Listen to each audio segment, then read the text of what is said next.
Então tá, gente. Então nós vamos começar essa aula. É a primeira sobre memórias cache. Na verdade, assim, é a primeira aula que nós vamos ver de arquitetura de computadores que trata especificamente da área de memória, né? Então agora a gente vai sair da parte de processamento e a gente vai focar na parte de memórias. Então nós vamos ter duas aulas de memória cache, duas aulas de memória virtual, e depois nós vamos ver mais alguns tópicos que existem, né? Igual interconexão, alguma coisa assim, tá? Bom, então assim, a gente vai tentar cumprir esse cronograma aqui, né? Tendências tecnológicas, a hierarquia, os princípios da memória cache, alguns conceitos, organizações da memória cache. Então, a memória cache, ela vai fazer ela tem um propósito, mas tem formas de organizar ela internamente, né? E a visão geral, né? Então, a gente encerra por ali. Então, assim, para a gente começar a falar das memórias cache, é interessante a gente olhar o contexto histórico e as tendências da tecnologia, tá? Por quê? Essas tendências tecnológicas que nos levaram a precisar de memórias cache, tá? Então, o que a gente começa vendo aqui? Primeiro é um gráfico da memória DRAM, tá? Aqui, o que nós temos aqui é o DRAM half pitch. Seria mais ou menos assim, o tamanho, tá? Vamos ver como o tamanho da célula de memória, tá? Então, assim, o que nós temos aqui? Que a célula de memória, ou seja, a área para armazenar um bit na memória DRAM, né? Essa memória principal dos computadores, o pente de memória, né? Então, o que nós vemos aqui é que tem uma tendência, né? Claro, volta e meia tem umas quedas de tendência aqui, às vezes alguma catástrofe natural, às vezes alguma catástrofe financeira, né? Leva a essas mudanças aqui, tá? Mas o que nós estamos vendo é que ele cai pela metade a cada 5,4 anos, tá? Então, no mesma área de silício, eu consigo colocar mais o dobro de bits a cada 5,4 anos. Legal. O que está acontecendo com a memória DRAM? Bom, aqui é um outro gráfico que continua falando da memória DRAM, mas o que nós estamos falando aqui é quantos bits eu consigo comprar por dólar, né? Então, eu vou ali na padaria da esquina e falo, olha, eu tenho $1 aqui, embrulha os bits para viagem. Tá? Então, quantos bits eu consigo comprar, né? Ou seja, quantas células de armazenamento custa por dólar. Tá? Essa que é a ideia. Então, o que acontece? O que nós vemos aqui é que a cada 1 ano e meio, eu dobro o número de bits que eu levo para casa com o mesmo $1. Tá? Ou seja, eu tenho mais células cabendo na memória, tá? E vai ficando mais barato. É como se o custo do chip não aumentasse. Então, eu consigo comprar sempre o mesmo chip, só que cada vez que eu vou comprar um chip novo, ele tem o dobro, né, de células de memória. Tá? Então, seria mais ou menos isso que a gente está vendo aqui. E aqui temos as tecnologias. Tá? Então, a gente tem aqui a válvula, o transistor e agora o circuito integrado. Tá? E maravilha. Que mais? O que nós vemos agora é o desempenho dos processadores. Tá? Então, o desempenho dos processadores, o que nós estamos vendo aqui é parecido com a lei de Moore. A lei de Moore só fala sobre número de transistores, não fala sobre desempenho. Tá? Mas o que nós estamos vendo aqui que estava dobrando o desempenho, pelo menos até ali em meados de 2000, tá? Dobrava o desempenho a cada 1,8 anos. Tá? Legal. Então, assim, nós temos mais células DRAM, nós temos o custo da DRAM caindo e nós temos o desempenho do processador aumentando. Tipo, parece um sonho, né? Parece bom demais para ser realidade. Só que nós não falamos ainda de todos os pontos que a gente pode falar quando a gente fala de DRAM, por exemplo, ou de processador, desempenho de processadores. Tá? Por exemplo, nós não falamos do desempenho da memória, nós não falamos do custo do transistor, nada disso, do processador, né? Então, quando a gente olha o desempenho da DRAM, o que nós vemos é um cenário desolador. Por quê? Nós vemos aqui uma quantidade de anos, né? Então, acho que temos 18 anos aqui, né? Em 18 anos, o que mudou?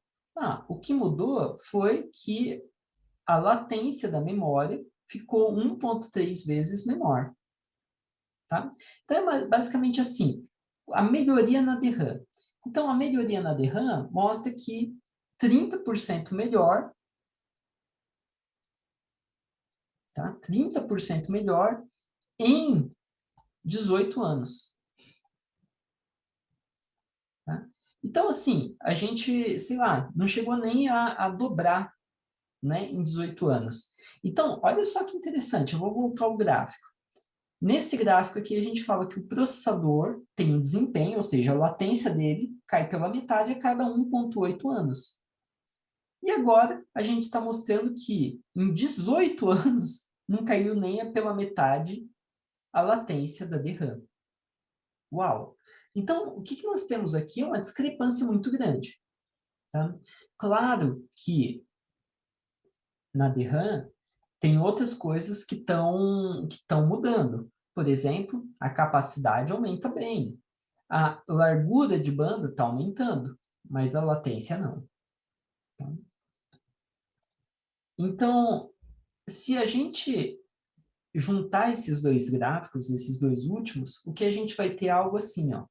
Os processadores têm um desempenho relativo, aumentando, maravilha, tá? E a memória, ela tem um desempenho relativo que cresce também, mas ele cresce numa taxa muito menor do que os processadores. Então, o que nós temos aqui? Nós temos o que é chamado de um gap, né? Nós temos um vão entre esses dois mundos, tá? Então, nós temos esse vão aqui, tá? E esse vão ele é conhecido como o gap das memórias, do desempenho da memória, tá? Em relação ao processador. Então, tá. Então, o que nós temos que notar aqui é o seguinte. Nós estávamos fazendo os processadores e nós considerávamos que nosso processador ia ter uma memória e essa memória ela ia estar na mesma velocidade que o processador. E o que eu estou falando agora é que, olha, aquele mundo que nós estávamos desenhando, ele não é totalmente verdade, tá? Na verdade, está longe de ser realidade. E cada vez ele está mais longe de ser realidade, né? Porque a memória e o processador está ficando cada vez mais distante, tá? Então, nós vamos ter que fazer alguma coisa para aliviar essa diferença. Basicamente, a aula de hoje é sobre isso, tá? E a aula que vem também. Bom, se a gente olhar alguns dados que eu mostrei na aula passada, né, sobre a evolução dos processadores multicore, nós vamos ver que a situação fica um pouco mais grave. Por quê? Porque agora eu tenho 10 processadores fazendo pressão na DRAM, buscando dados na DRAM toda hora. Né? Então, a DRAM, que já estava sobrecarregada, com uma latência alta, agora ela tem 10 consumidores falando, olha, me dá os dados, me dá os dados. Então, a pressão aumenta ainda mais. Então, fica mais importante ainda a gente aliviar essa pressão na DRAM, ou a gente preencher aquele gap que tem entre os processadores e a DRAM, tá? E a memória principal. Então, vamos seguindo. E para conseguir chegar nesse objetivo, o que foi pensado foi uma hierarquia de memória. Tá? Uma hierarquia, ou seja, uma organização, né, vertical, uma hierarquia no sentido que primeiro uma coisa vai acontecer, depois a outra, depois a outra. Então, o que foi então pensado foi uma hierarquia onde eu tenho o processador em uma ponta e a memória DRAM em outra ponta. Tá? Então, o que nós temos aqui? Um processador bastante rápido. E o que nós temos aqui? Uma memória bastante grande. Tá? Processador rápido com alguns registradores, ou seja, ele tem pouco armazenamento. Aqui eu tenho muito armazenamento, só que a latência é bem baixa. né? Então, a latência é bem alta, né? Quer dizer, o desempenho é bem baixo, tá? Então, qual que é a ideia aqui? A ideia é colocar memórias menores entre o processador e a DRAM, tá? Uma memória menor, o que eu consigo? Eu consigo uma velocidade alta, tá? Então, vou colocar aqui o speed, né? A velocidade alta, tá? Aqui, a velocidade nem tão alta. E aqui, a velocidade horrível, tá? Maravilha. Então, uma velocidade alta, nem tão alta, uma velocidade baixa. Tá, mas isso vem com custo, porque se eu conseguisse fazer uma memória enorme e rápida, o meu problema estaria resolvido. Então, qual que é o problema aqui? É o espaço de armazenamento, tá? Então, vou colocar aqui A de armazenamento. Então, o armazenamento aqui é muito pequeno. Aqui o armazenamento é médio, né? E aqui o armazenamento é maravilhoso, né? É alto, tá? Então, essa aqui vai ser a ideia. Eu vou trocar espaço de armazenamento por velocidade. Então, o que eu estou tentando aqui é o seguinte. Eu estou tentando, no fim do dia, dar a impressão para esse processador. Esse processador ele não vai enxergar essa hierarquia aqui. Tá? Isso daqui vai ser transparente. O que eu quero dizer é, o programador não vai saber que existe uma hierarquia de memórias cache, no caso. Tá? Então, ele não vai saber que está acontecendo um monte de coisa ali por trás. Nós, gênios da arquitetura, nós vamos dar conta disso. Tá? Mais ou menos essa é a brincadeira. Então, o que nós vamos fazer? Nós vamos colocar memórias bem pequenininhas e bem rápidas. Memórias médias, velocidade média. Memórias enormes, velocidade baixa. E nós vamos controlar a troca de dados para que dê a impressão para o processador que a impressão que eu quero é máximo tamanho com custo mínimo e velocidade máxima. É isso que eu quero. Então, eu quero falar assim, olha, mesmo que eu utilize uma tecnologia muito cara aqui, eu vou usar só pouco dessa tecnologia, não vou usar muito. Então, não é tão caro assim. Tá? Então, custo vai ser mínimo. Velocidade altíssima. Tá? Então, assim, nessa brincadeira, o que nós vamos fazer? Nós vamos trabalhar com uma unidade de medida, que é um bloco de dados. Tá? Então, nota, essas memórias elas estão particionadas em blocos de mesmo tamanho. Então, eu vou fazer uma troca um para um. Por exemplo, imagina que eu quero trazer esse dado aqui próximo do processador. Então, eu vou ter que jogar alguém fora para alocar esse novo dado que eu estou trazendo agora. Tá?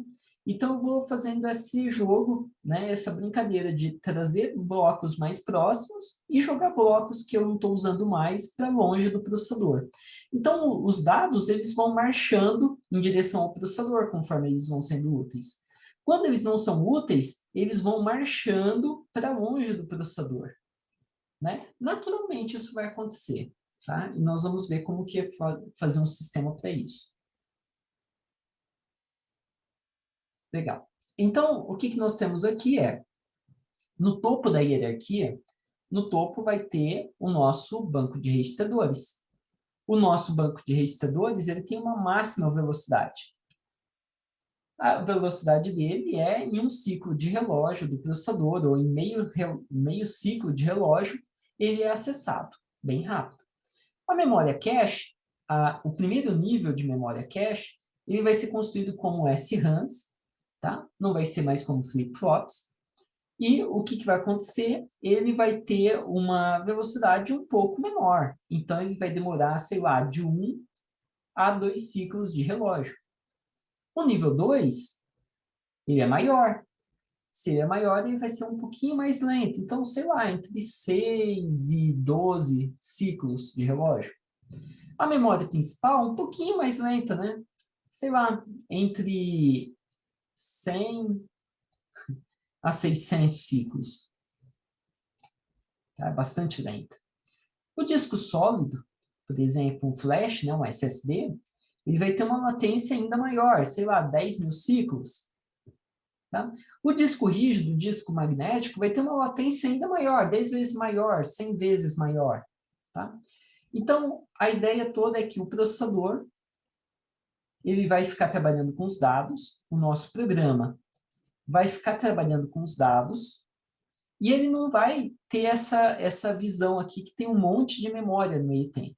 Ele vai achar, nossa, olha que maravilha, eu tenho uma memória enorme e muito rápida. Isso é o sonho, né? Então, é isso que a gente vai oferecer com essa hierarquia, tá? Esse sonho. Legal. Então, quais tecnologias de memória estão disponíveis? Bom, a gente pode construir usando uma SRAM.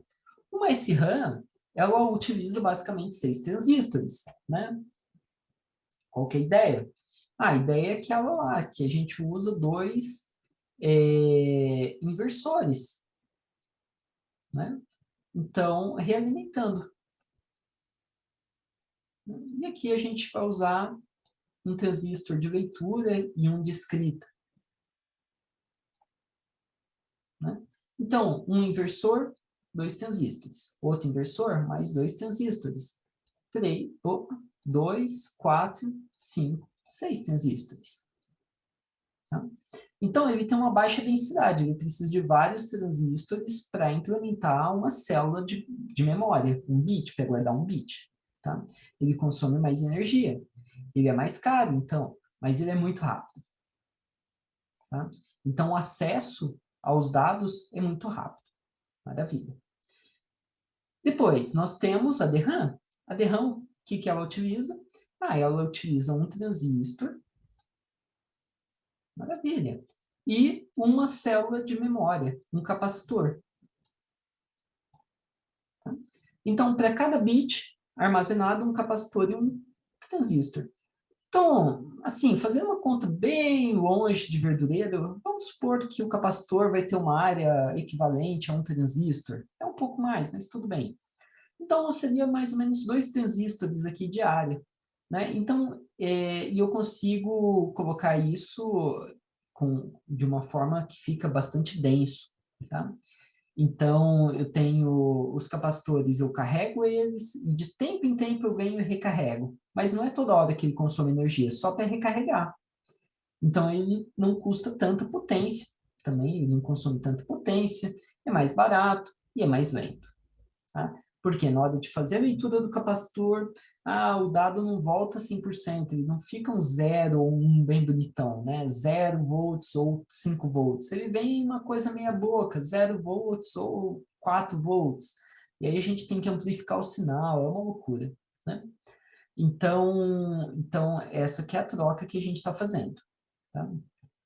Esse RAM, ela armazena de uma forma estática, no sentido de que o conteúdo dura enquanto houver alimentação de energia. A DRAM não, ela vai precisando de refreshes regulares. Né? Eu tenho que refrescar a memória de tempo em tempo.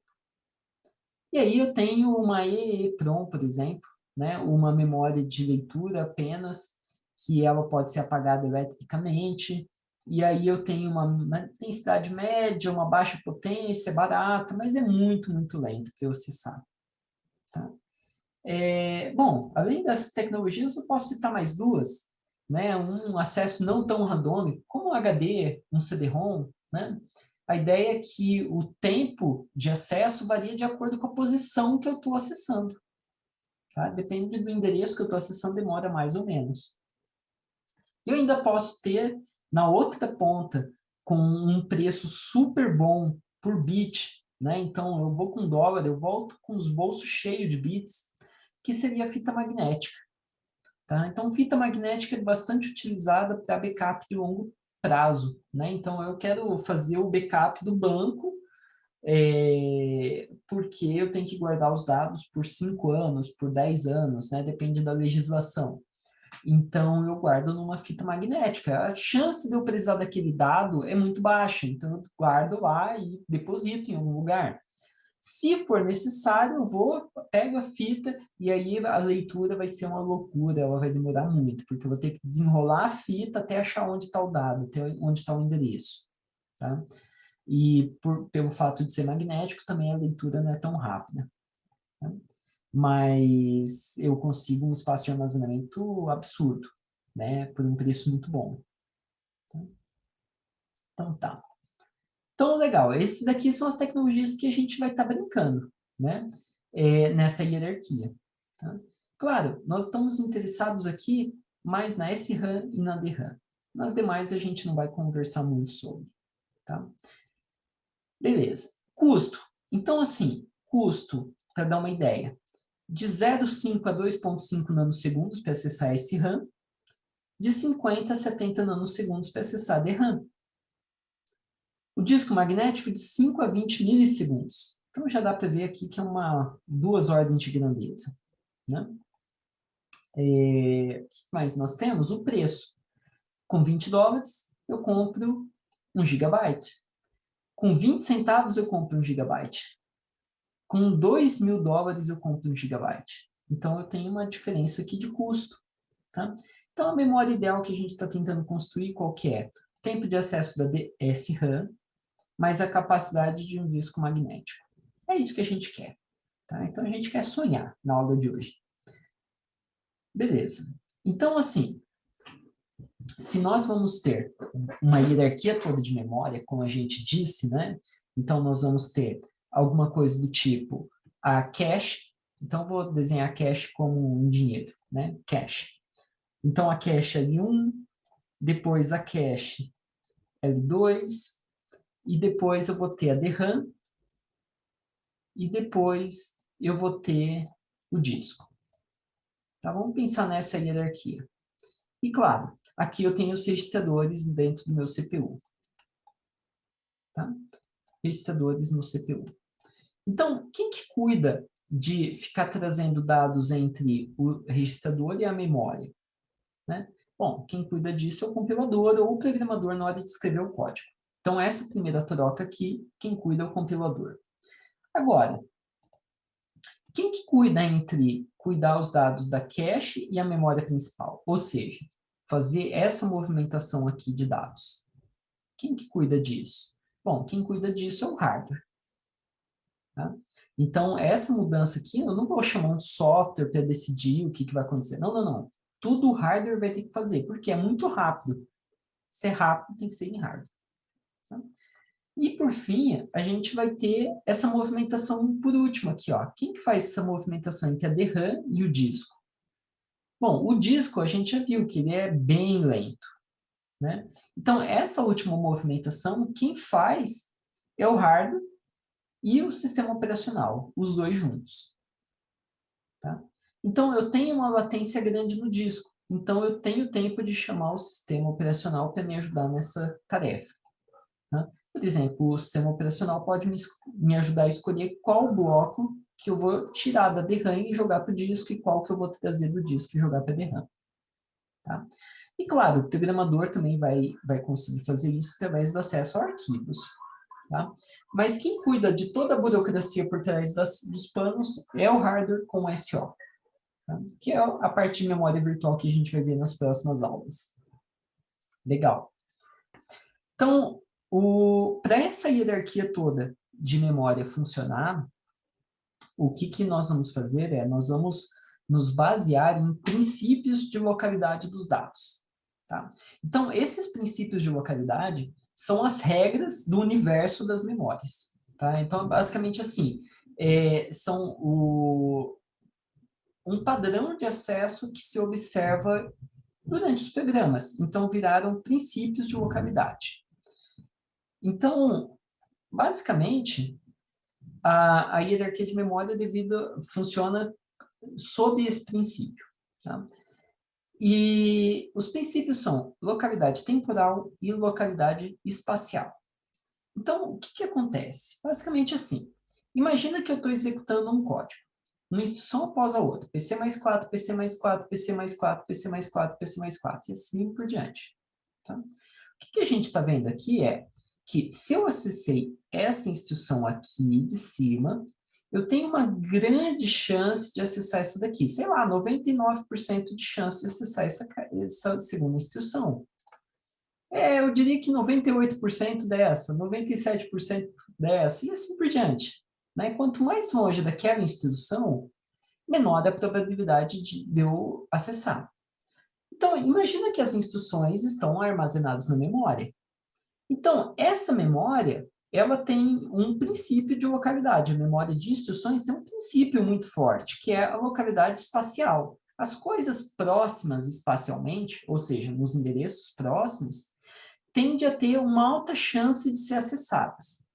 Então, imagina assim, ó, aqui eu tenho a probabilidade de referência, probabilidade de eu acessar um dado. Então, imagina que eu acessei esse endereço aqui. Aqui estão todos os endereços da memória. Então, imagina que aqui é o endereço 0 e aqui é o endereço F, F, F, F. Já perceberam, né? Vai ter um monte de F aí. Então, esse daqui é o maior endereço que eu tenho na minha memória, esse daqui é o menor.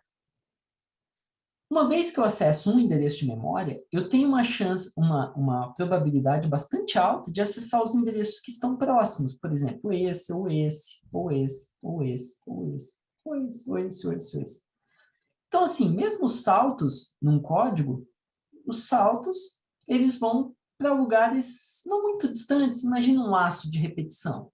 Eu pulo algumas instruções, eu não vou para uma região muito longe do código, né? Na maior parte das vezes. Então, notando esse comportamento, a gente pode dar um nome para esse comportamento. Esse comportamento é uma localidade espacial. Então, os acessos num computador seguem uma localidade espacial, né? Quando eu estou acessando um vetor de dados, imagina que eu estou percorrendo um vetor de dados. Quando eu acesso um elemento, eu tenho uma alta chance de acessar os elementos vizinhos, ou esse daqui. Pode ser que esse daqui tenha um pouco menos de chance do que esse, mas eles têm alta chance, os dois. Tá? Então, a essa localidade dos dados próximos, a gente dá o nome de localidade espacial. Tá? Agora, imagina assim, que eu tenho uma função. Uma função, professor? Uma rotina. Uma rotina, professor? É, uma rotina. Imagina que eu estou chamando toda hora o printf. Tá? Então, eu estou lá executando meu código, eu chamo printf. Eu estou executando meu código, chamo printf. Então, nota que o printf que eu acessei recentemente, depois eu voltei e continuei executando meu código, né? O printf tem uma alta chance de ser acessado de novo.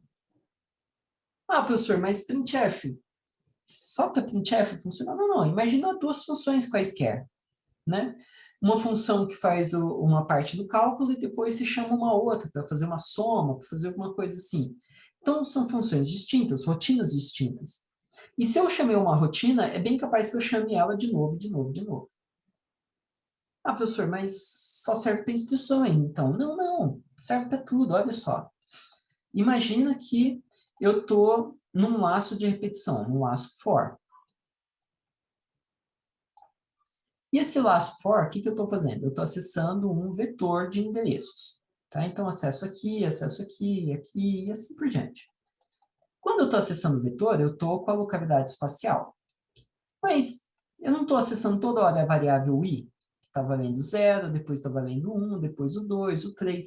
Então, olha só, embora o vetor de memória esteja num endereço bem longe da variável i, endereços distintos, eu tenho uma chance de, se eu acessei a variável i alguma vez, eu tenho uma alta probabilidade de acessá-la de novo. Então, é localidade temporal, ou seja, se eu acessei alguma coisa num curto período de tempo atrás, eu tenho chance de acessá-la de novo, de novo, de novo. Tá? Então, a gente está tratando aqui de probabilidade de acessos à memória. Tá? E a gente consegue notar que os programas eles apresentam muito dessas duas localidades, localidade temporal e espacial. Notando isso, né, nos programas, o que foi feito? A hierarquia toda foi adaptada para funcionar com esses dois princípios de localidade. Então, pode ser que amanhã ou depois a gente descubra um novo princípio. Né? Vocês, brilhantes alunos, vão descobrir um outro princípio de localidade. E aí pode ser que a gente adapte a hierarquia de memória para esse novo princípio de localidade. Tá? Por enquanto, são esses dois que são utilizados. Então, Localidade espacial, os endereços de acesso futuro tendem a ser próximos a endereços acessados anteriormente. Tá? Então, é tudo sobre endereço. Se eu acessar o endereço 100, eu tenho grande chance de acessar o 104, acessar o 108 e assim por diante. Localidade temporal. Posições de memória, uma vez acessadas, tendem a ser acessadas novamente no futuro próximo. Se eu acessei o endereço 100, depois acessei o endereço 300, eu tenho chance de acessar, eu tenho uma alta probabilidade de acessar de novo o 100, ou o 101, ou o 102.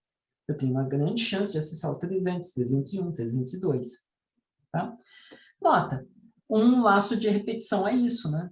Eu executo aqui as instruções. Eu volto para uma instrução que eu já conhecia. Ou seja, um laço de repetição tem a localidade temporal. Tá? Acesso a variáveis distintas. Eu acesso uma variável A e depois acesso um vetor. Acesso a variável A e depois a próxima posição do vetor, depois a próxima. Novamente, eu tenho uma localidade temporal. Os endereços são longes um do outro, são distantes, mas nem por isso a probabilidade diminui. Tá? Muito bem. Então, basicamente assim, imagina esses acessos aqui, os endereços que eu vejo o meu processador acessando.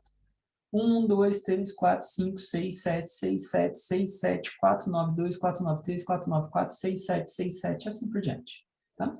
Então, eu executei um código qualquer, né? Eu peguei um código aleatório e eu vi os endereços que ele estava acessando. E eu vi que tinha esse padrão aí de comportamento.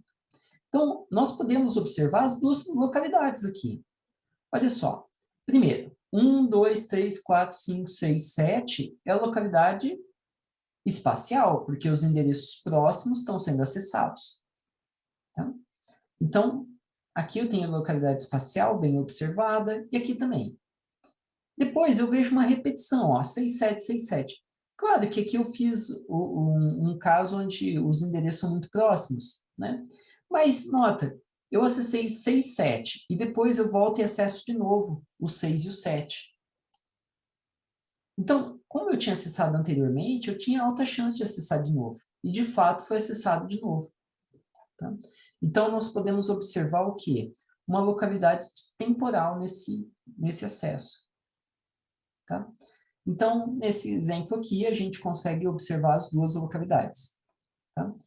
Professor, mas tem algum programa que não tenha localidade? Sim, existe. Né? Existem. Imagina um programa que, na minha memória inteira, ele faz acessos aleatórios. Então, ele acessa esse endereço, depois ele acessa esse, depois esse outro, depois esse, depois esse, depois esse, depois esse. Então, ele vai acessando aleatoriamente. Bom, aí ele não tem localidade nem espacial, nem temporal. O que a gente consegue pensar sobre esse programa? Olha, ele é um programa que não está se utilizando dos princípios da hierarquia de memória. Então, é um programa onde o desempenho de memória provavelmente vai ser horrível. O desempenho vai ser péssimo. Por quê? Porque ele não tem nem localidade espacial, nem temporal. E como a gente diz, a hierarquia de memória, ela foi construída sobre esses dois princípios. Se o meu programa não utiliza desses princípios, o desempenho vai ser ruim. Se meu programa começar a ter localidade espacial, o desempenho dele vai ser melhor. Então, se eu conseguir converter um programa que tem acesso aleatório para um programa que tem acesso linear, né, ou um nome mais bonito, um acesso coalescente, né, como é chamado, nós vamos ter uma melhora de desempenho. Por quê? Porque ele agora está trabalhando com os mesmos truques que a memória sabe trabalhar. Então, vamos avançando. Então, assim, como que nós vamos explorar esses princípios de localidade na hierarquia de memória? Tá? Eu só disse que a hierarquia obedece esses dois princípios, é pensada sobre esses dois princípios, mas como que eu faço isso? Então, assim, a localidade temporal, o que eu vou fazer é o seguinte, se eu acessei um endereço, eu vou manter esse dado mais recentemente acessado, próximo do processador. Então, aqui, ó, mais recentemente utilizado. Os dados que forem mais recentemente utilizados, eles vão tender a ficar próximos do processador. Claro, isso daqui tem um limite, então não tem como manter tudo, mas eu vou tentar dar essa preferência. O mais recentemente utilizado, próximo do processador. O que eu vou fazer então? Bom, o menos recentemente utilizado eu vou jogar para fora, para longe do processador. Tá? Então, eu vou usar uma nomenclatura aqui em inglês, porque mais recentemente, menos recentemente não vai dar bem, né? Não vai dar certo. Então, least recently used. Menos recentemente utilizado, eu vou jogar até longe do processador. Legal. Então, se eu usar uma política que consiga fazer isso, legal, eu já tenho a localidade temporal sendo atacada, sendo garantida.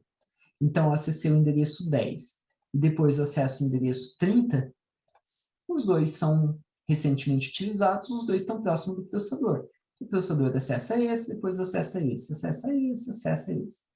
E tudo vai bem. Né? Aí, o segundo ponto, qual que é? A localidade espacial. A localidade espacial, a gente vai conseguir garantir ela fazendo o seguinte, em vez de eu trazer só uma variável que eu estou querendo acessar, a variável A, a variável I, né? Não. O que eu vou fazer é o seguinte, eu vou trazer um bloco de dados. Então, em vez de eu pegar lá, na minha memória, eu estou acessando o endereço, vamos supor que o processador quer o endereço 128.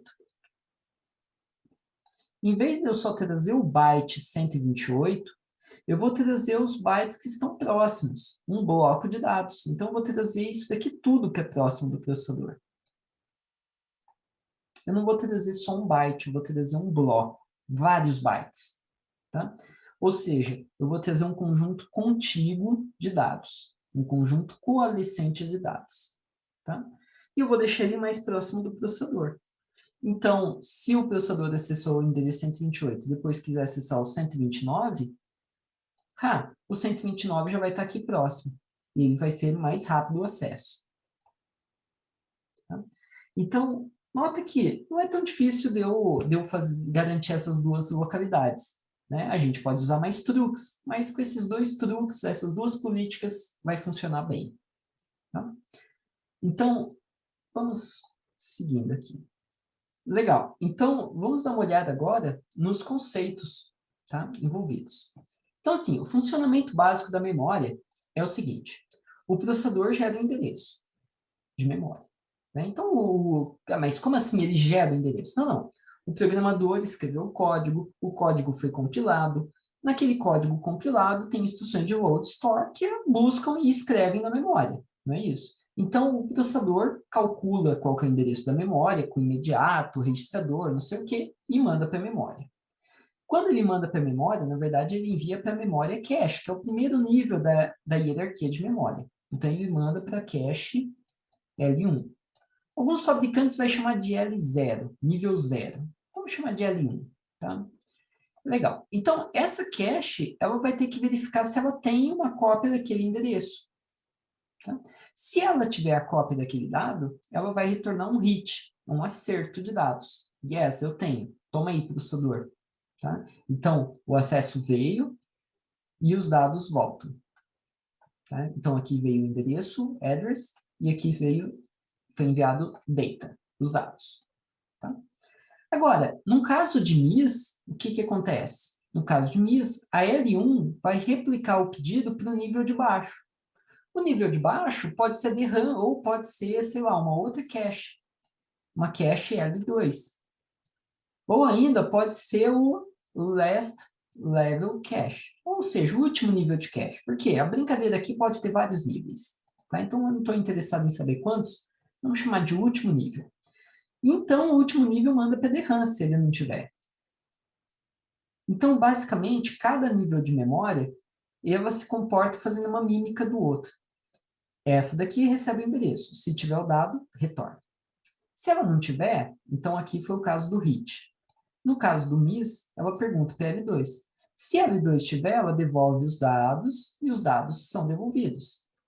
Se a L2 não tiver, ela pergunta para o Last Level Cache. Se o Last Level Cache tiver, devolve, que devolve, que devolve. Se não tiver, ele pergunta e tudo mais. Então, dessa maneira que funciona a hierarquia. Tá?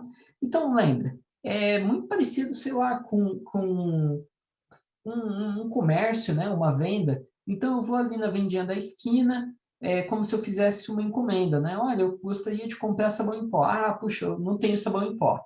Tudo bem. Mas eu vou pedir pro estoque trazer o sabão em pó. Aí ele pergunta para o estoque. Ah, o estoque não tem. Aí ele vai lá para a fábrica não tem. Aí ele vai para, sabe, alguma coisa assim. Tá? Então, essa que é a ideia da hierarquia. Tá? Como os níveis são cada vez maiores, então aqui tem um armazenamento maior do que no nível 1, então nível 2 cabe mais dados do que o nível 1, então aqui eu tenho maior chance, né, no nível 2 eu tenho maior chance de ter um hit. Cada nível que eu vou baixando, eu tenho uma chance maior de ter um hit. Essa que seria a ideia. Tá? E legal. Então, assim, o que eu quero é uma memória cache que tenha 100% de taxa de hits. Ou seja, que todo acesso seja cache hit, cache hit, cache hit. É isso que a gente quer no mundo ideal. Tá? A gente quer ter bem pouquinho aqui, menos de 1% de cache miss. Esse seria perfeito. Tá? Bom, então, para a gente fazer essa verificação se a cache tem a cópia, eu vou ter que acessar essa memória cache e dar uma olhada lá. Então, eu preciso saber onde procurar dentro da memória cache pelo meu dado. Eu tenho a memória cache, mas em que posição que o meu dado pode estar? Tá? Então, basicamente, eu tenho o mapeamento de endereços, tá? Na memória cache. Então, eu tenho que dizer qual vai ser a minha política de mapear os endereços. Por exemplo, imagina o endereço 100. O endereço 100, ele vai estar aqui, ele vai estar aqui, aqui. Onde que ele pode estar? Hein? Quais são as probabilidades dele? Onde que eu poderia armazenar? Então, eu vou ter que definir o mapeamento da minha memória. O mapeamento é isso, o endereço vai estar aonde? É o que resolve essa questão. Uma vez que eu sei onde ele vai estar, aí eu vou lá e vejo se o dado está lá dentro ou não. E aí eu já consigo saber se é um hit ou miss. Tá? Tudo isso vai ser executado em hardware. Tá bom? Então, o projeto da cache, né, a gente vai ter duas questões principais para serem resolvidas. Como saber se o dado está na cache? E, se positivo, como que eu acho o dado? Vamos supor, eu sei que o dado está na cache. Tá, mas me dá os dados. Né? Eu preciso dos dados para mandar para o processador. Tá? Então, o mapeamento da memória cache, ela pode ter, em resumo, 3 organizações diferentes. Então, a memória cache ela vai ter o mesmo comportamento, hit ou miss, mas ela pode se organizar internamente de formas diferentes. Tá? E nós vamos olhar cada um desses mapeamentos. O mapeamento direto, o mapeamento completamente associativo e o mapeamento conjunto associativo. Tá? Então, nós vamos olhar nessa ordem aqui. Então, quando a gente pensa na memória cache, eu achei uma semelhança muito grande com uma lista telefônica. E aí eu me dei conta que lista telefônica, agenda telefônica, não existe mais no mundo de hoje em dia. Né? Talvez, sei lá, eu vi um documentário que no Japão, né, eles usam anotar tudo em papel ainda, né, caso dê um tsunami, alguma coisa assim que eles fiquem sem energia, eles têm como acessar os dados. Mas uma lista telefônica, ela funciona da seguinte forma. Tá? Então, vamos imaginar que eu quero pegar a lista do meu celular de telefones e eu quero transformar numa lista em papel. Tá? No celular é muito simples, porque eu vou lá e pesquiso o nome. Eu quero achar o telefone do Alceu. Aí eu procuro Alceu e ele, verifica se tem e já me responde. No papel é diferente. Eu vou ter que olhar todas as páginas. Ou será que tem uma forma melhor de organizar? Né? Então, quando a gente tinha listas telefônicas, né, talvez alguma papelaria ainda tenha. Então, vocês vão lá e tentam ver como que ela funciona. Ela funciona mais ou menos assim. Eu tenho aquela lista que é mapeada diretamente. Tá? A lista mapeada diretamente é mais ou menos assim. Ó. Cada página dela é reservada para uma letra do alfabeto. Tá? Então, assim, se eu quero procurar o nome Alcides, eu só tenho um lugar para pesquisar, que é na página A, naquela posição A. Tá? No caso aqui, eu não estou querendo trazer essa complexidade da página, tá? Então, vamos só pensar assim, eu tenho um local apenas para cada letra do alfabeto. Então, assim, imagina só que eu quero agora gravar o nome Ana. Ana começa com A. Então, eu vou ter que pegar e jogar o Alcides fora para armazenar o nome da Ana aqui na minha lista telefônica. Tá? Mas o que é legal é que ela é direta. Eu pego um pedaço do meu nome, né, a primeira letra, nesse caso, e eu acesso rapidamente. E ou é hit ou é miss na minha lista telefônica. Não tem outra coisa, né? E uma vez que for hit, olha só que interessante. Eu pego a letra A de Alcides, venho na posição A e verifico se o resto do nome está certo. Né? Por quê? Imagina que eu pego Ana. Pego A. Ah, olha só, existe a entrada A.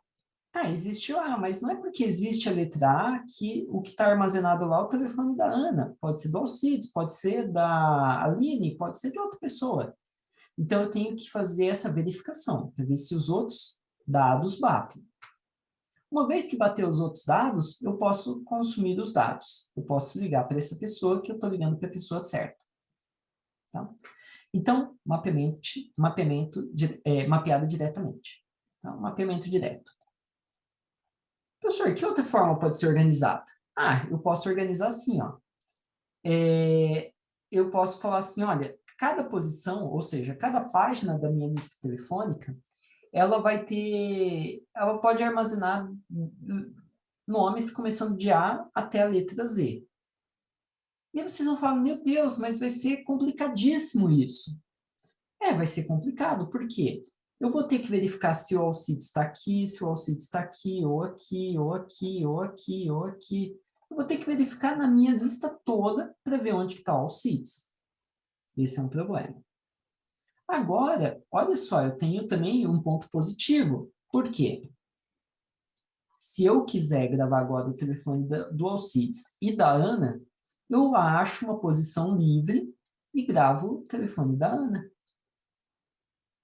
Então, dessa maneira, eu consigo deixar o telefone do Alcides e da Ana ao mesmo tempo na minha lista. Qual que é o custo? O custo é o custo da procura, porque eu vou ter que buscar em todos para achar. Eu não tenho, não é um índice direto. Tá? Então, esse é um problema. Tá? Não é um grande sucesso na hora de fazer lista telefônica. Né? Beleza. E eu tenho um meio termo. O que é o meio termo? O meio termo é o seguinte, ó. Eu vou fazer assim, olha, eu posso gravar nessas duas posições a letra A ou a letra B. Nessas duas posições, eu posso gravar a letra C ou a letra D. E assim por diante. Tá? Seria mais ou menos o seguinte. Eu poderia agora ter a Ana e o Alcides. Por exemplo, o Álvaro eu nem falo mais com ele faz 15 anos, então tira o telefone do Álvaro, escreve o telefone da Ana aqui, e atualizo o telefone dela. Então, eu consigo ter dois amigos aqui que eu ligo sempre, a Ana e o Alcides, eu consigo ter os dois na minha lista telefônica. Né? Então, a busca, ela não é tão rápida quanto o mapeamento direto, mas ela também não é tão lenta quanto o totalmente associativo. Então, nesse exemplo aqui, eu tenho um conjunto associativo de duas vias. Né? Ou seja, um dado endereço, a letra A, pode estar em duas posições diferentes, ou seja, esse daqui é o conjunto, onde uma letra pode estar. E esse conjunto é formado de duas vias, ou dois blocos. Tá? Então, esses são os três sabores de memória cache. Então, vamos olhar agora como que a gente implementa essas listas telefônicas, né? Essas memórias cache. Esses três sabores que a gente viu. Então, nós vamos começar olhando a estrutura da memória cache.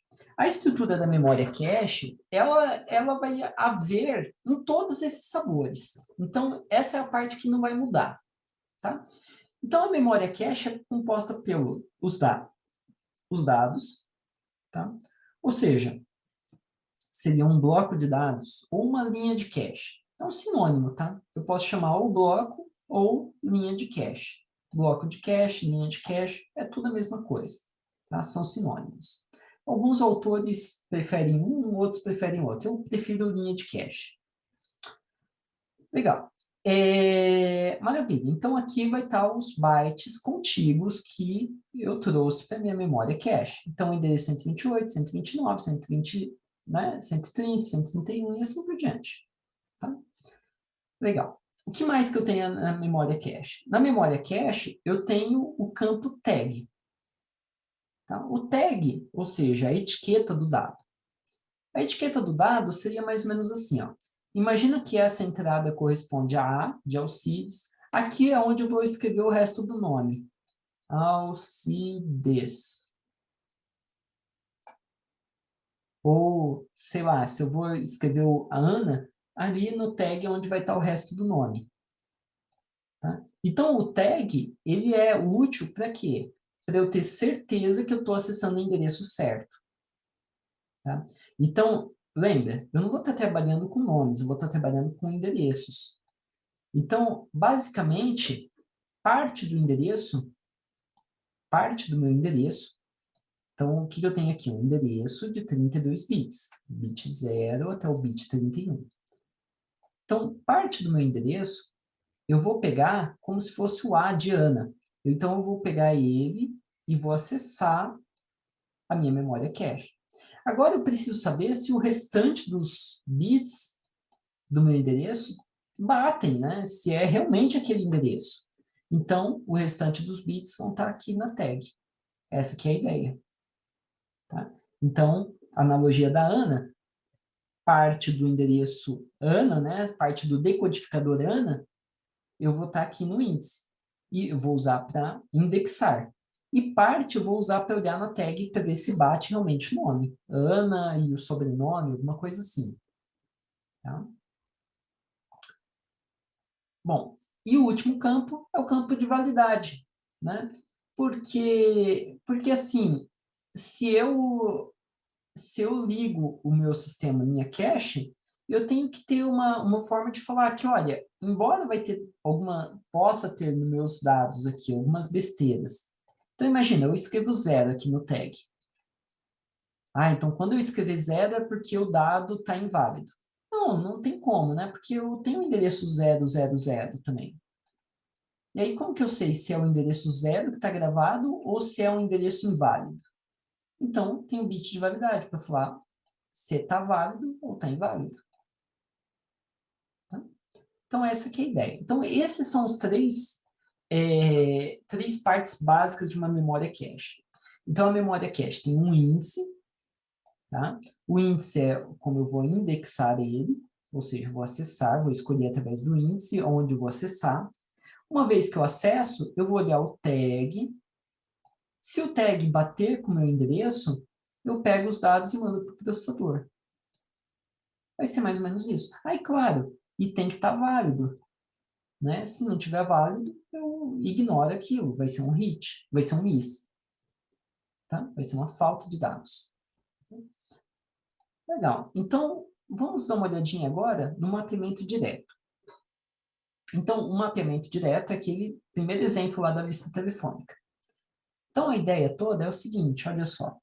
Eu pego o meu endereço que o processador gerou. Então, o processador, o CPU, me mandou esses 32 bits de endereço.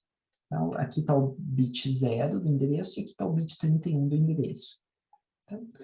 Então, eu vou pegar um pedaço desse endereço, esse pedaço aqui, tá? Então, esse pedaço aqui eu estou usando para endereçar, tá? Indexar. Tá? Então, imagina que aqui está escrito 0, não dá para enxergar, né?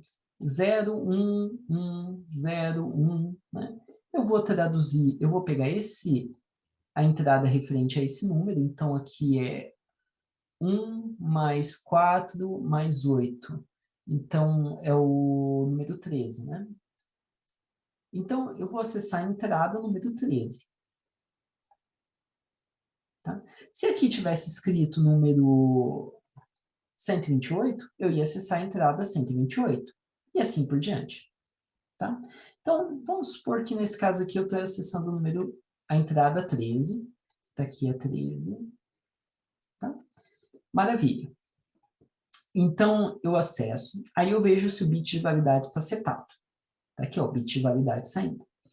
E aí, eu vou verificar se o restante do meu endereço bate. Então, essa parte aqui, ó, esses outros bits que eu não verifiquei, que eu não usei para indexar, eu vou usar aqui nessa verificação aqui embaixo. Tá? Então, se os endereços, se a tag, se a etiqueta dos meus dados bater com o restante do meu endereço, quer dizer que é um cache hit. Se o bit de validade for válido, aí eu posso falar para o processador, olha, aconteceu um cache hit. Yes. E aí o que eu faço? Eu pego aqueles dados e mando os dados para o processador. Tá? Professor, mas você não está guardando um monte de dados? Ah, é verdade, eu estou guardando muitos dados. Então o que eu faço é o seguinte, daqueles dados todos, eu seleciono quais bytes o processador me pediu. Então, vamos supor que o processador pediu aqui, nota aqui, eu estou com 4 bits, né?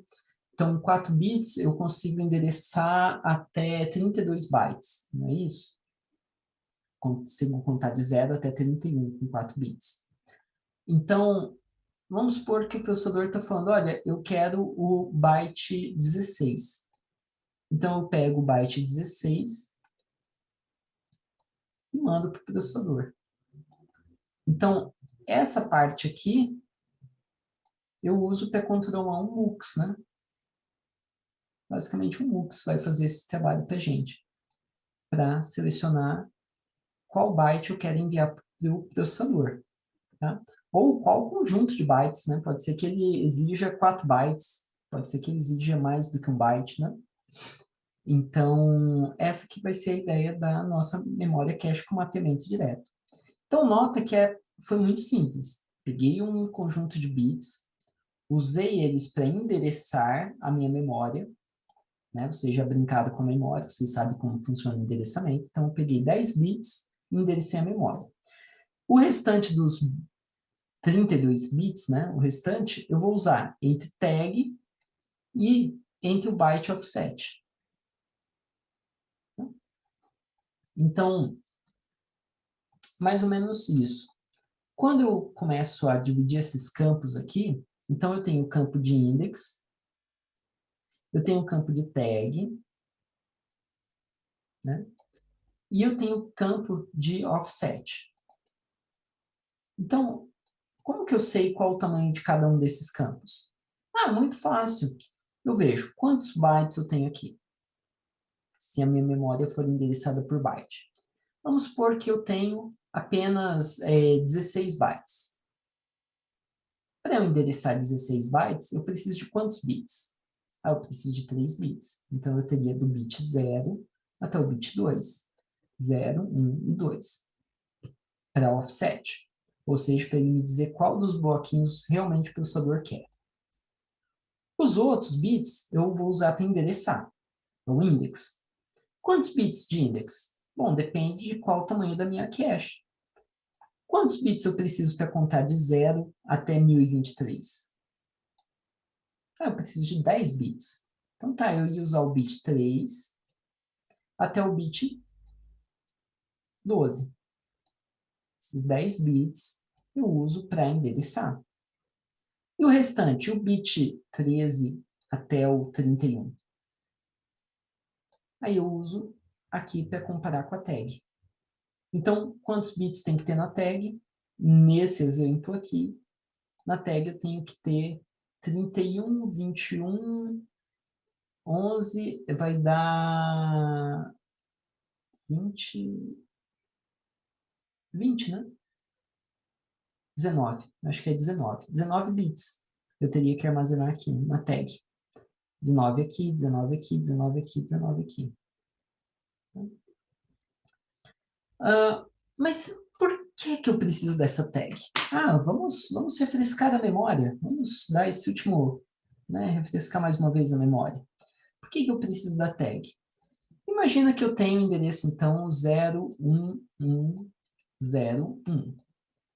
Eu tenho outro endereço que também tem esses bits 010. São iguais, tá vendo? Mas são endereços distintos, porque esse daqui é tudo 0. E esse daqui, sei lá, vamos pensar um caso extremo, é tudo 1. Então, o index dos dois são iguais. Só que o tag deles são diferentes, ou seja, são endereços diferentes. Esse daqui é um endereço muito próximo ao 0, é o endereço 13. E esse daqui é o endereço 4 bilhões e alguma coisa. Tá? Os dois vão ter o index em 13. Então, ou eu armazeno o endereço 13, ou eu armazeno o endereço 4 milhões, blá, blá, blá. Eu só vou ter espaço para um deles aqui.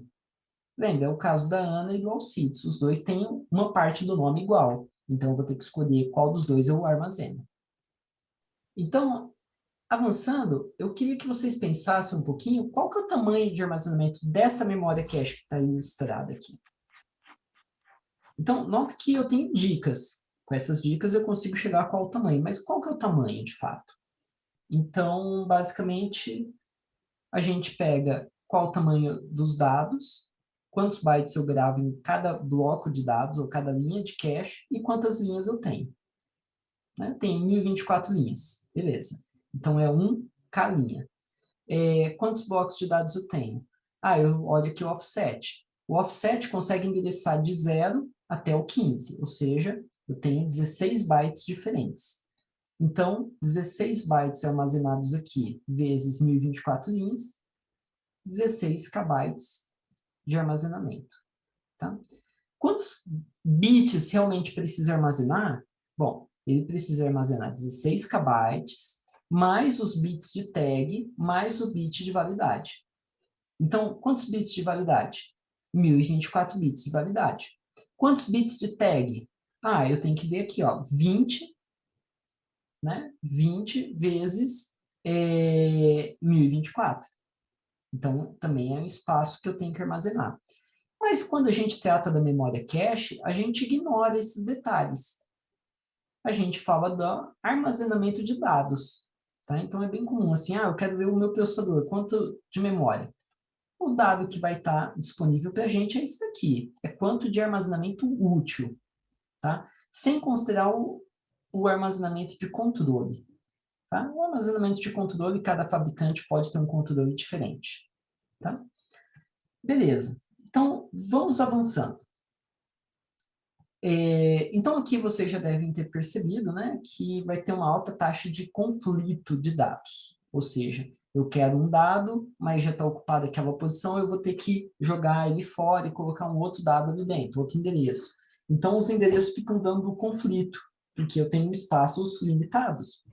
Tá. Então, fechando, mapeamento direto. Para cada endereço de memória, tem apenas uma posição onde aquele endereço pode estar. Tá? É bem parecido com uma tabela hash. A tabela hash só tem uma posição onde o endereço pode estar. Mesma ideia. Tá? Só que o hash a gente usa não uma função matemática, a gente usa direto o endereço do index. Legal. Então, vários espaços locais da memória principal precisam compartilhar o mesmo endereço de cache. Seria mais ou menos assim. Se eu pensar na minha memória cache aqui, e eu pensar na minha memória principal enorme, tá? Então, esse endereço aqui vai ocupar a posição 0. Esse endereço aqui também vai ocupar a posição 0. Esse daqui também é o endereço 0. Esse daqui também é o 0. E assim por diante. Então, várias posições de memória, elas vão ser mapeadas para a mesma linha de cache. Por quê? Eu pego um pedaço, que é o pedaço index. Se o index tiver tudo zero, ele vai estar na linha zero de memória, cache.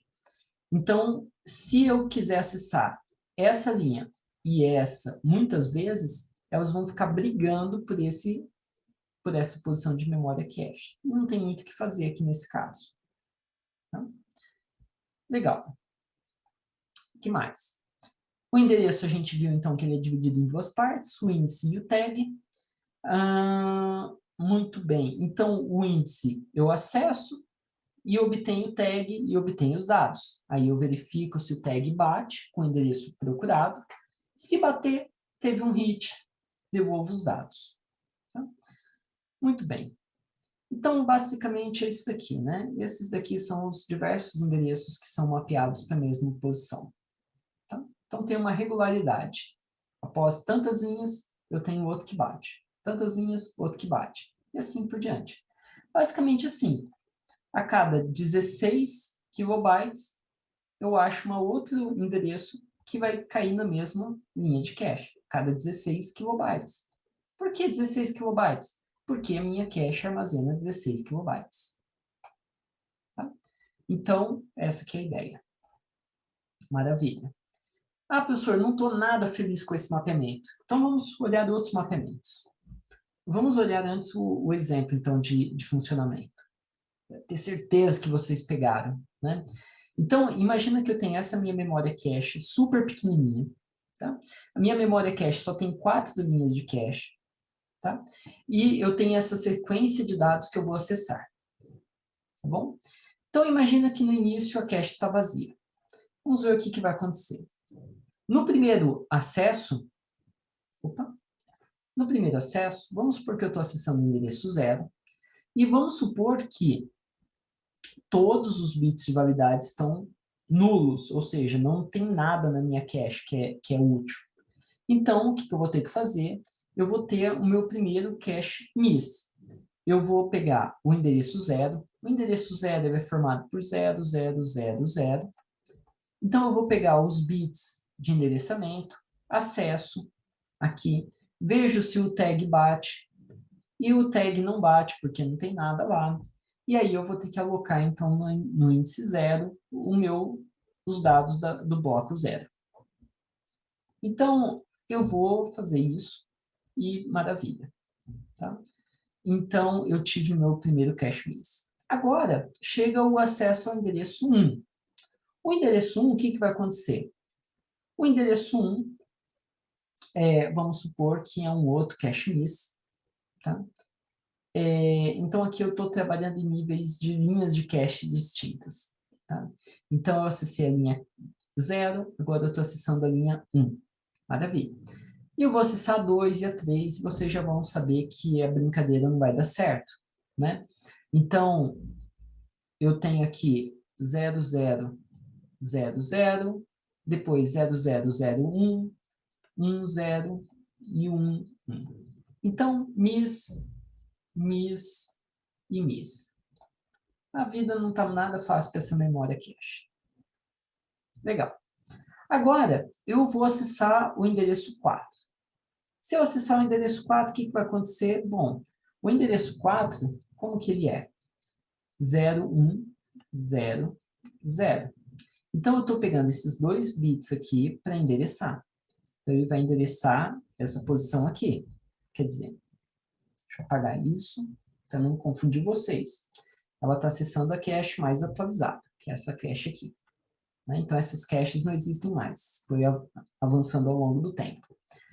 Então, tá. Nessa cache aqui, eu vou ter que colocar a linha 4. Então, como que vai ficar? Eu venho aqui e vejo. O tag bate? Não, o tag não bate. Então, cache miss. Então, eu jogo fora. E agora eu vou escrever o quê? Eu vou escrever os dados e eu vou atualizar o tag. Eu vou escrever 01 aqui e vou trazer os dados de memória da posição 4. Então, eu faço isso. E eu tive mais 5 requisições, 5 faltas de dados. Tá? Agora, a sorte vai mudar, tá? Vamos supor que o meu programa agora está acessando esses dados aqui, ó, 3, 4 de novo, os endereços 3 e endereço 4. Como que vai ser? Bom, como que é o 3 em binário? 0, 0, 1, 1. E o 4? 0, 1, 0, 0. Então, nesse momento aqui, o que que vai acontecer? Eu vou pegar um índice 1, 1. Então, eu acesso a posição 1, 1 de memória. Ó, a posição 1 é a de baixo, né? E aí eu verifico se o tag bate. O tag é igual ao tag que está armazenado? Ah, olha só, é igual. Se é igual, então cache hit. Então eu posso devolver esses dados para o processador. Tá? E eu vou fazer a mesma coisa para o endereço 4. Eu vou lá, acesso o endereço 00, o index 00. 01 é o que está escrito na minha tag? É o que está escrito na tag. Então, cache miss. Cache hit, né? Hit. Acerto. Então, hit aqui. Maravilha. Agora o endereço 15. Bom, o endereço 15 eu vou ter que escrever 15 em binário. Escrevo 15 em binário, separo a parte do index, acesso o index, acesso o tag. Tá? Então, a parte baixa vai ficar em 1, 1, a parte alta 1, 1. Então, beleza. Eu, novo miss, e agora eu jogo fora aquele dado da minha linha. Tá? 8 requisições, 6 faltas de dados. Claro, se aqui fossem bytes diferentes, eu poderia ter uma linha de cache maior, que aí eu poderia dar mais cache hits, não é verdade? Mas tudo bem, esse foi um exemplo de mapeamento direto. Vamos olhar agora, finalmente, o mapeamento totalmente associativo. Tá? O mapeamento totalmente associativo, qual que é a ideia? A ideia é, eu não tenho mais aquela divisão do meu endereço, aqui tem o endereço do processador, tá? O bit 0 até o bit 31. Eu não tenho mais aquela divisão de index e tag. O que eu tenho de divisão é offset e tag. Tudo isso daqui é tag. Tudo que não é offset é tag. Então, basicamente, eu vou ter que... Imagina lá a minha cache, que tinha da posição 0 a 1023. Então, eu vou ter que pesquisar cada uma das entradas da minha cache para ver se o tag bate. Se o endereço bate com o endereço do tag aqui. Tá? Então, vocês já conseguem imaginar, né, que olha só, se eu tenho 1023, 1024 linhas, eu vou ter que comparar 1024 vezes para achar, no pior caso. No caso médio, sei lá, no caso médio, vamos supor que eu vou ter que percorrer só 512 entradas.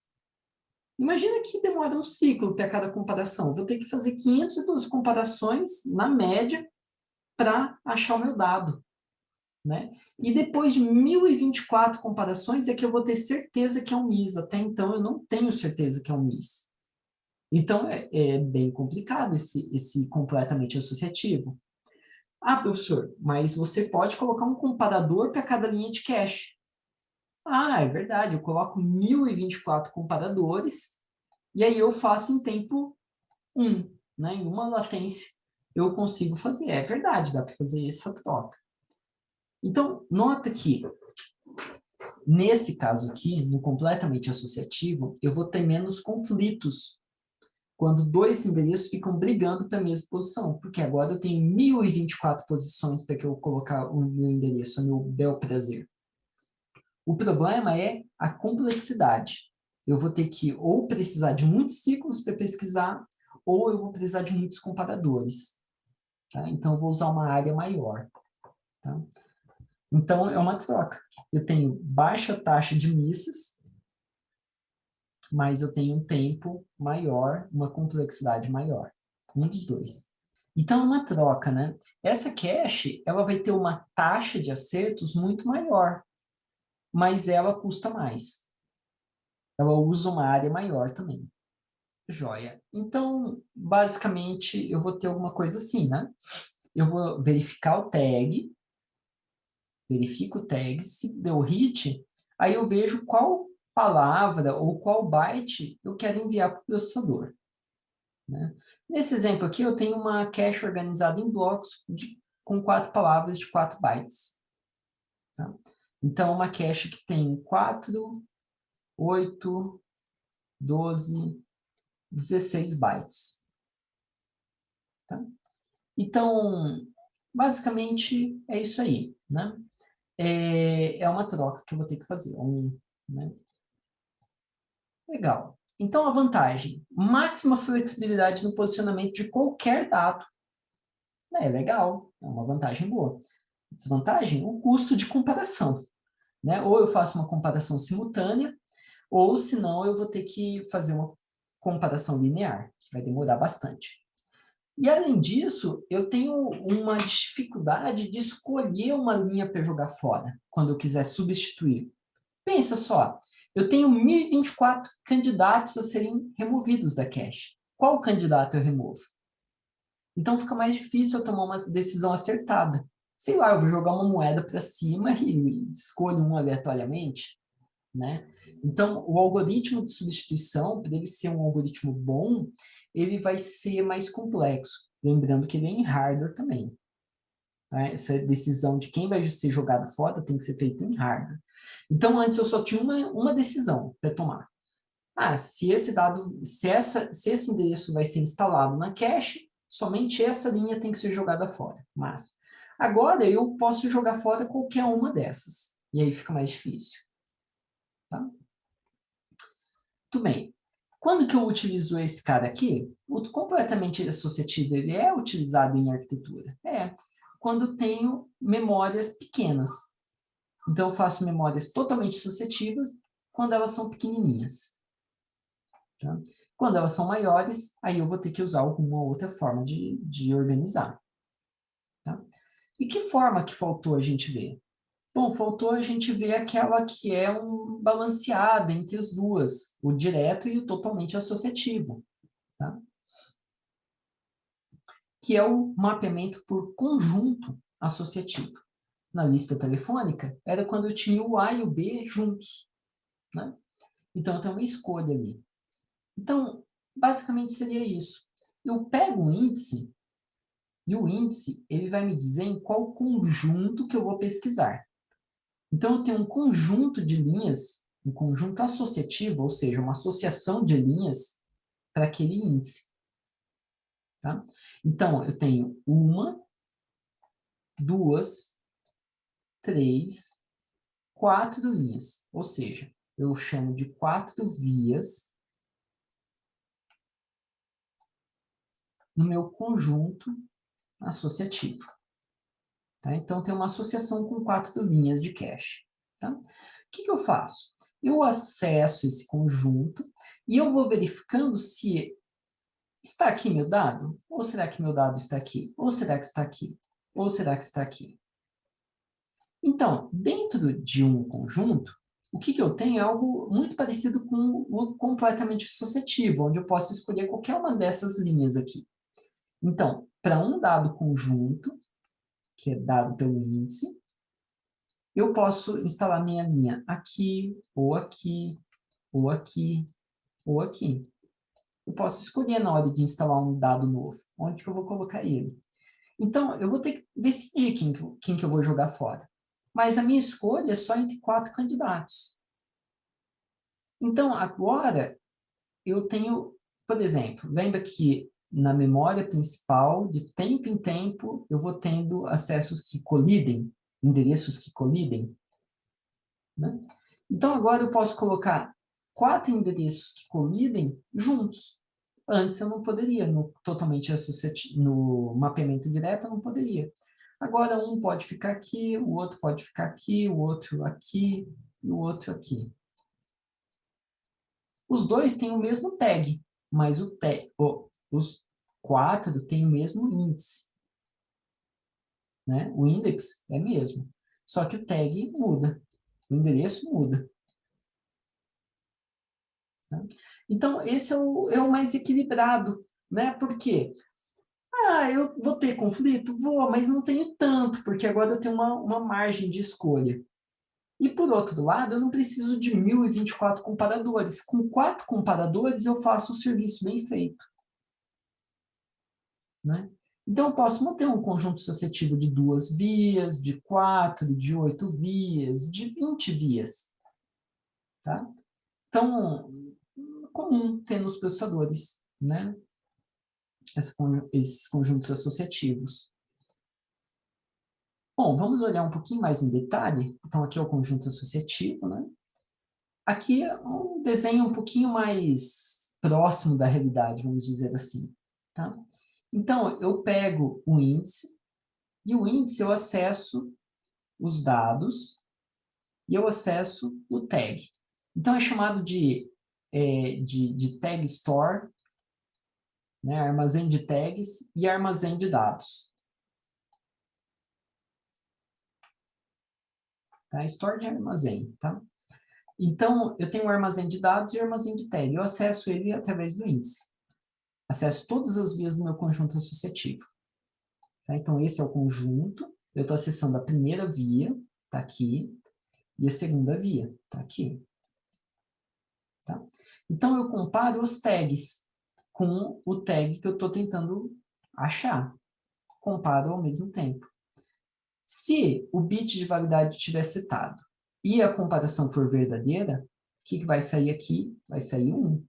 E aqui, nota, eu não posso ter a mesma linha 2 vezes na cache. Então, aqui, obrigatoriamente, se um saiu verdade, o outro vai sair falso. Tá? Isso é básico. E aí, eu seleciono os dados que eu vou mandar para o processador. E, maravilha. Então, basta que um conjunto me dê a resposta verdadeira que eu tenho um hit. Então, nós temos, assim, o conjunto associativo, né? Então, no mapeamento direto, a gente viu que todas as palavras armazenadas na cache têm que ter índices diferentes. O mapeamento associativo, eu não tenho ideia de índice. Totalmente associativo, eu não tenho ideia de índice. Eu só tenho tag e offset. Né? Então, eu aloco qualquer endereço em qualquer lugar.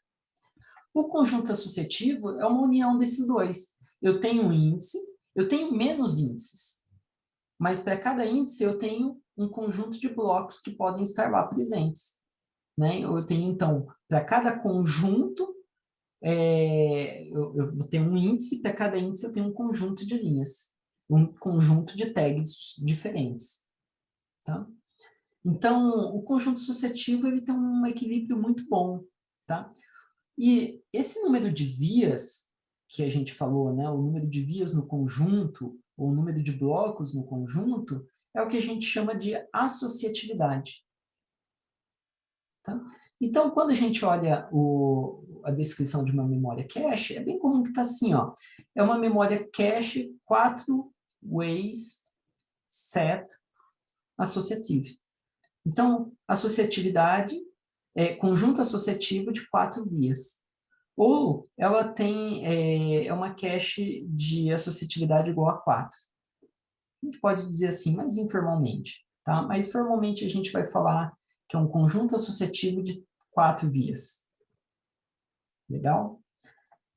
Bom, então a comparação a gente já fez, né? Então, comparando o conjunto associativo com o mapeamento totalmente associativo, por que o conjunto associativo é bom? O conjunto, eu só tenho que ter menos comparadores. 4 comparadores resolveu o meu problema nesse exemplo aqui. Né? Enquanto totalmente associativo tinha que ter 1024 comparações. Muita coisa. Tá? O algoritmo de substituição, mais simples, porque eu tenho menos candidatos. Tá? O conjunto associativo é muito utilizado em microprocessadores. Tá? A desvantagem do conjunto associativo contra o mapeamento direto. O mapeamento direto, o legal dele é que ele é muito, muito simples. Então, eu só preciso de um comparador. Mas qual que é o problema? O problema é que o mapeamento direto tem muita colisão. Então, o conjunto associativo tem menos colisões. Tá? E ainda eu consigo, no mapeamento direto, consigo ainda deixar ele um pouco mais rápido o acesso, mandando dado, e depois eu vejo se foi hit ou miss. Tá? Eu consigo ganhar alguns nanosegundos ali. Tá? O conjunto associativo, eu tenho mais escolhas para serem feitas. Qual dado que eu mando? Eu não sei. né? Então, muito bem. Ó, basicamente é isso daqui que eu quero dizer. Para enviar uma linha para o processador, eu tive que passar por esse MUX, porque eu não sei qual das linhas eu gostaria de mandar. Lá no no mapeamento direto, ó, eu acessei, eu já posso mandando os dados, mesmo sem saber se é hit ou miss. Tá? Então, essa que é a comparação que eu queria fazer ali.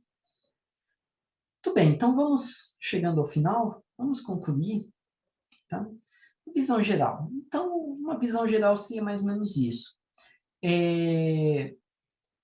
Vamos supor que eu tenho um mapeamento direto.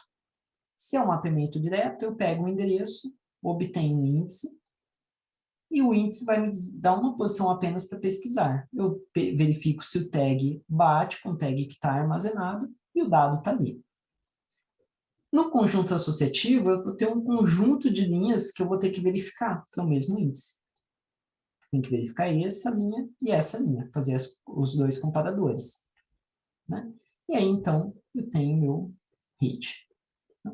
No totalmente associativo, bom, eu não tenho índice, então eu tenho que pesquisar em todas as posições para ver se meu tag está lá dentro. Quando eu achar, eu devolvo. Então, legal. O que mais? Vamos falar rapidamente do tamanho da linha de cache. Então, assim, quanto maior a linha de cache, maior a penalidade de um miss. Por quê? Eu demoro mais tempo para trazer uma linha de cache. Eu vou ter que carregar mais bytes. Ah, isso é verdade, professor, é uma droga. Mas, por outro lado, quando eu tenho uma linha maior de cache, eu tenho uma taxa de miss que cai. Claro, se eu tiver uma grande linha de 1 gigabyte, não vai servir de muita coisa, né? Porque eu vou ter poucas linhas. Então, eu tenho um ponto ideal aqui, né? Um sweet spot, um ponto doce aqui que eu gostaria de ter minha linha de cache. Tá? Então, para esse tamanho, eu tenho uma certa latência. Então, o que eu tenho? Eu tenho uma multiplicação esses dois, porque eu tenho um custo-benefício. Quanto mais para cá, eu tenho uma latência maior, mas a taxa de miss está caindo. Né? Então, no fim do dia, o que eu tenho é mais ou menos isso. Eu tenho algo do tipo o tamanho do bloco de cache e o tempo médio de acesso. É, na verdade, uma multiplicação de um pelo outro aqui, né? Então, eu gostaria de escolher uma linha de cache que esteja nesse tamanho aqui, ó. Tá? Sei lá quantos bytes são, mas eu gostaria que estivesse em um desses pontos dessa curva aqui, nessa mínima, né? Para que o tempo médio de acesso seja baixo. Tá? Legal. Então, esse é o tamanho do bloco. E a associatividade?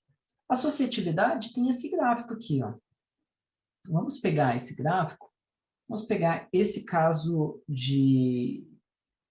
Deixa eu ver um que está fácil de ver aqui. Essa bolinha, ó, tá? 8 KB. 8 kilobytes. Então, com 8 kilobytes, o que nós temos? Nós estamos nessa curva aqui, ó. Então, com a associatividade de uma via, associatividade de uma via quer dizer mapeamento direto. É isso, né? Porque eu só tenho uma posição para colocar. Eu tenho uma taxa de miss que está, sei lá, em aproximadamente 5%. Quando eu aumento a associatividade, o que está acontecendo? Ele vai melhorando a minha taxa de miss, ou seja, vai caindo a taxa de miss, a taxa de faltas, até cair a 3%. Esses daqui são os dados lá que tem no livro base nosso, de arquitetura, tá? Do Hennis e Patterson. Tá? Então, isso daqui foi usando uma carga de 29 aplicações do SPEC. Tá? Então, basicamente, a gente tem essa melhoria conforme nós aumentamos a associatividade. Agora, se a minha cache é grande o suficiente, eu não preciso ter associatividade, ó. Eu não ganho quase nada. Por que não? Porque eu tenho tantas linhas que os endereços ficam bem espalhadinhos e eu não tenho tantos conflitos. Tá? Então, eu tenho essa troca. Tá? O que o pessoal costuma usar? O pessoal costuma utilizar conjunto associativo, de 4, 8 vias. Então, quanto maior a cache, maior o conjunto associativo. Tá? Mas não muito grande também. Tá? Mais do que 32 vias é bem incomum de se ver. Era isso que eu tinha para hoje, então, pessoal.